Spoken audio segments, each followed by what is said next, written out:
বাবা, যাও।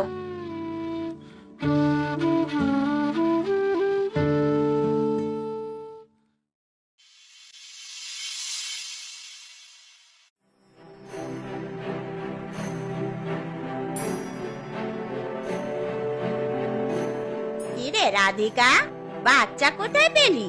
এটা কার বাচ্চা? কয়েকদিন আগে এক রাতে বাবা বাচ্চাটাকে জঙ্গলে কুড়িয়ে পেয়েছে। বাচ্চা কখনো আবার কুড়িয়ে পাওয়া যায় নাকি? সত্যি কথা বলছিস না বলে কি আমরা কি কিছুই জানি না? এসব আপনি কি বলছেন? কি বলছি তো জানিস না বুঝি? সারা গ্রামের মানুষ বলছে এটা নাকি তোর অবৈধ বাচ্চা। ছি, একজনের সম্বন্ধে এমন খারাপ কথা বলতে আপনাদের লজ্জা করে না? লজ্জা করবে কেন রে? গ্রামের সবাই তো বলছে, আরে আমি বললেই দোষ? পারলে গ্রামের সবার মুখ বন্ধ কর না। শেফালি কি বলে গেল রে মা? ও কিছু না বাবা, তুমি ভেতরে আসো। তুই না বললে কি হবে? আমি তো সব বুঝি। এক অবিবাহিত মেয়ের কোলে সন্তান দেখলে মানুষ কি বলতে পারে?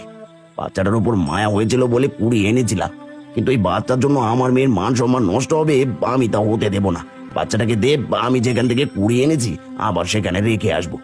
এসব কি বলছো বাবা? এত ছোট্ট বাচ্চাটার কিসের দোষ? দোষ তো এই অন্ধ সমাজের মানুষের, যারা সত্যিটা চোখে দেখতে পায় না। কিন্তু এই বাচ্চাটাকে তোর কাজে রাখলে তো মানুষ আরো খারাপ খারাপ কথা বলবে। আমি কখনোই তোর বিয়ে দিতে পারবো না। বাবা, আমার বিয়ের চেয়ে এই বাচ্চাটার জীবনের মূল্য অনেক বেশি। তাই বলে তো আমার মেয়ের জীবন আমি এইভাবে নষ্ট হতে দিতে পারি না। না বাবা, নষ্ট হবে কেন? এখন আমার কাছে এই বাচ্চাটাই সব।